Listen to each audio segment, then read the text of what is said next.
الحمد لله وكفى وسلام على عباده الذين اصطفى أما بعد. قال الله تبارك وتعالى في القرآن المجيد والفرقان الحميد لئن شكرتم لأزيدنكم ولئن كفرتم إن عذابي لشديد. میرے محترم بزرگوں اور دوستوں، پردہ نشین میری ماں اور بہنوں، پیارے بچوں، السلام علیکم ورحمۃ اللہ وبرکاتہ. سب سے پہلے مبارکباد دیتا ہوں اپنے محترم مکرم موقر جناب مفتی محمد ثناء اللہ صاحب مظاہری دامت برکاتہم کو کہ حضرت کی قربانیوں سے، حضرت کے محنت سے آج یہ محفل سجی ہے، جس کی برکت سے ہم لوگ یہاں بیٹھے ہوئے ہیں اور ابھی ترنگا بھی لہرایا گیا ہے، بچوں نے راشٹری گیت بھی سنایا اور اس طریقے سے مجھے بھی کچھ لب کشائی کرنے کا موقع عنایت فرمایا. میرے محترم بزرگوں اور دوستوں، آج 26 جنوری ہے. اس کو اردو میں یوم جمہوریہ کہتے ہیں، ریپبلک ڈے انگلش میں کہا جاتا ہے. یہ ملک ہمارا 1947 میں آزاد ہوا. اس کے بعد 2 سال 11 ماہ 18 دن سمویدھان قانون بنانے میں لگے. 1950 میں اس ملک میں سمویدھان لاگو ہوا اور اس کے بعد یہ ملک جمہوری ملک قرار دیا گیا. اس زمانے میں جمہوری ملک کا مطلب یہ ہوتا ہے کہ عوام جس کو زیادہ ووٹ دے گی اسی کی سرکار بنے گی. عوام جس کو منتخب کر کے کرسی پہ بیٹھائے گی وہی دیش کا پی ایم اور صوبے کا سی ایم بنے گا. میرے محترم بزرگوں اور دوستوں، اس ملک کے اوپر انگریزوں نے 100 سال سے زیادہ حکومت کی ہے اور اس زمانے میں ہمارے لیے نماز پڑھنا، قرآن پڑھنا اور اس طریقے سے جو بھی دینی کام ہے وہ کام کرنا آسان نہیں تھا.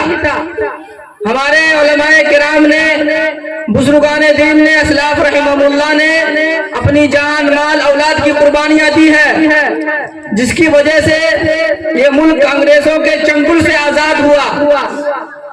اب حضرات کو یہ بتا دوں کہ 1920 سے ملک کی آزادی کی تحریک نہیں شروع ہوئی ہے، بلکہ سب سے پہلے جنہوں نے آزادی کا بغل بجایا وہ نواب سراج الدولہ جو کلکتہ کے نواب تھے. انہوں نے 1757 میں سب سے پہلے آزادی کی روح پھونکی اور یہ اس طریقے سے پورے ملک میں آزادی کی روح پھونکنے کے بعد میسور کے شیر میسور، جن کو ٹیپو سلطان کہا جاتا ہے، انہوں نے بھی انگریز سے جنگ لڑی اور پھر جا کر شکست ہوئی. منافقین نے ان کو دھوکہ دیا اور دھوکہ کی وجہ سے وہ ہار گئے. اس طریقے سے یہ سلسلہ چلتا رہا اور مغلیہ سلطنت کا آخری بادشاہ بہادر شاہ ظفر نے بھی انگریزوں سے مقابلہ کیا، لیکن ان کو بھی شکست حاصل ہوئی اور دلی میں وہ بری طریقے سے انگریز سے ہار گئے. پھر اس کے بعد 1800 عیسوی میں سب سے پہلے جہاد کا فتویٰ دیا. وہ ہم سب کے بڑے اکابر، بڑے مولانا، بڑے محدث اور بڑے محدث کے صاحبزادے جن کا نام شاہ عبدالعزیز محدث دہلوی رحمۃ اللہ علیہ ہے، انہوں نے یہ فتویٰ دیا کہ انگریز کی فوج میں بھرتی ہونا حرام ہے. حضرت کے اس فتویٰ دینے کی وجہ سے انگریزوں نے ان کے ہاتھ اور پیر کاٹ دیے. اس طریقے سے ان کے شاگرد سید احمد شاہ شہید رحمت اللہ علیہ اور شاہ اسماعیل شہید رحمت اللہ علیہ نے انگریزوں کے خلاف علم بغاوت بلند کیا، اور اس طریقے سے وہ بریلوی سے چلے اور بالا کوٹ کی پہاڑیوں سے تک مقابلہ کرتے رہے، لیکن یہاں کے کچھ لوگوں نے ان کے ساتھ غداری کی، اور جس کی وجہ سے وہ جنگ ہار گئے اور بالا کوٹ کی پہاڑ پر ان کی شہادت ہوئی۔ یہ سلسلہ چلتا رہا۔ اس کے بعد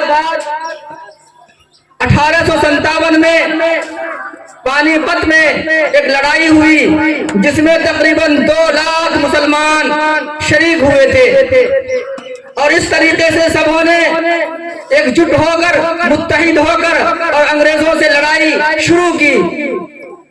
اس میں تقریباً 50,000 علماء کرام تھے، اور دلی کے صرف 5,000 علماء کرام تھے، تو اس میں بھی مسلمان ہار گئے، اور ہارنے کی وجہ یہ بنی کہ مسلمانوں کے پاس اتنی طاقت نہیں تھی، اتنے ہتھیار اور اوزار نہیں تھے، اور اس میں بھی انگریز کو مکمل طریقے سے فتح ہو گئی، اور یہ ملک 1858 کے بعد انگریز کا ہو گیا، اور انگریز نے اس ملک پر مکمل طریقے سے فتح کر لیا اور قبضہ کر لیا، اور یہ لڑائی لڑتی رہی، یہ لڑائی جنگ جاری رہی۔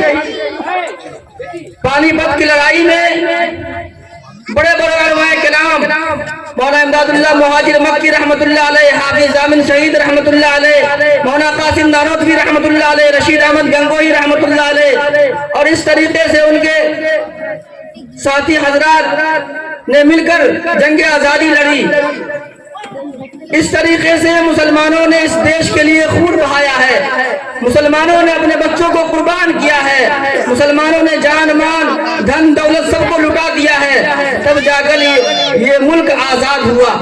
یہ کوئی آسان کام نہیں تھا، انگریز کا یہ سپنا تھا کہ اس ملک سے کبھی بھی ہماری حکومت کا سورج کبھی غروب نہیں ہوگا، لیکن مسلمانوں کی قربانیوں کے نتیجے میں، اور بالخصوص علماء کرام کے قربانیوں کے نتیجے میں اور ان کی شہادت کے نتیجے میں یہ ملک آزاد ہوا۔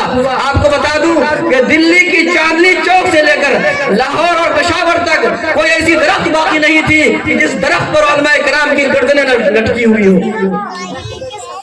سب سے زیادہ اس دیش کو آزاد کرنے کے لیے اگر قربانیاں دی ہیں تو علماء کرام نے قربانیاں دی ہیں۔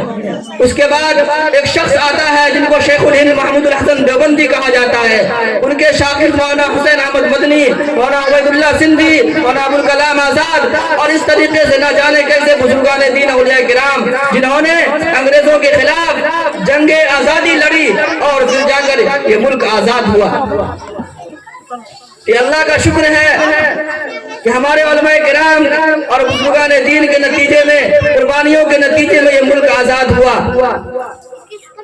اور 1947 میں یہ ملک آزاد ہوا۔ اس کو یوم آزادی کہتے ہیں، اور 15 اگست کو کہتے ہیں، 15 اگست میں آزاد ہوا، اور 26 جنوری 1950 میں یہ قانون بنا، اس لیے اس ملک کو یوم جمہوریہ کہتے ہیں۔ پھر اس کے بعد گاندھی جی مل کر، مہاتما گاندھی اور اس کے بعد جو دیگر ہندو حضرات کے لیڈر تھے، انہوں نے مل کر یہ دیش کو ساتھ دیا، اور پھر یہ ملک آزاد ہوا۔ تو جتنا ملک مسلمانوں کا ہے، اور جتنا مسلمانوں نے قربانیاں دی ہے، اور جتنا مسلمانوں نے اس دیش کے لیے اپنا خون بہایا ہے، اس سے زیادہ کسی نے نہیں بہایا۔ اگر مسلمان نہ ہوتے اور بالخصوص علماء کرام نہ ہوتے تو یہ ملک آزاد نہ ہو پاتا۔ علماء کرام کی برکت سے، قربانیوں سے اور مسلمانوں کی قربانیوں سے یہ دیش آزاد ہوا ہے۔ اب اس ملک میں سب کو اپنے مذہب کے مطابق عمل کرنے کی اختیار ہے۔ سمویدھان قانون یہی کہتا ہے کہ مسلمان اپنی مسجدوں میں نماز پڑھے، قرآن پڑھے، اور جو ہندو حضرات ہیں وہ اپنے مندروں میں پوجا پاٹ کرے، سکھ حضرات اپنے گردوارے میں کرے، اور اس طریقے جو بھی جس مذہب کو ماننے والا ہے وہ اپنے اپنے مذہب کے مطابق زندگی گزارے، کسی کو کوئی روکنے اور ٹھوکنے والا نہیں ہے۔ میرے محترم بزرگوں، دوستوں، یہی ہوتا ہے جمہوریت کا مطلب، اسی کو کہتے ہیں جمہوری ملک، یعنی عوام اپنے اپنے مذہب کے مطابق اور اپنے اپنے عقائد کے مطابق اپنے اپنے دھرم کے مطابق عمل کرے، اور عوام جس کو پی ایم بنائے وہی پی ایم بن سکتا ہے، عوام جس کو ووٹ دے وہی جو ہے دیش کا پی ایم اور وزیر اعظم بن سکتا ہے، اور عوام جس کو چاہے وہ دیش کی کرسی سے اتار سکتا ہے۔ یعنی یہ عوام کا ملک ہو گیا، عوام کی اکثریت جس طرف ہوگی اسی طرف جو ہے یہ ملک کا بادشاہ بنے گا اور ملک کا سی ایم بنے گا۔ تو یہ بات یاد رکھیے کہ یہ ملک جتنا غیروں کا ہے اتنا ہمارا ہے، جتنا سکھوں کا ہے اتنا مسلمانوں کا ہے، سبھی کا خون شامل ہے، سبھی کا خون شامل ہے یہاں کی مٹی میں۔ راحت اندوری رحمہ اللہ نے فرمایا تھا کہ سبھی کا خون شامل ہے یہاں کی مٹی میں، کسی کے باپ کا صرف ہندوستان تھوڑی ہے۔ اور جب گلستہ کو خون کی ضرورت پڑی تو سب سے پہلے ہماری ہی گردن کٹی، پھر بھی یہ کہتے ہم سے اہل چمن یہ چمن ہمارا ہے تمہارا نہیں۔ اور کسی بڑے عالم مولانا حسین احمد مدنی رحمت اللہ علیہ نے فرمایا کہ پتا پتا بوٹا بوٹا حال ہمارا جانے ہے، پتا پتا بوٹا بوٹا حال ہمارا جانے ہے، جانے نہ جانے گل ہی نہ جانے باغ تو سارا جانے ہے۔ وآخر دعوانا الحمدللہ رب العالمین۔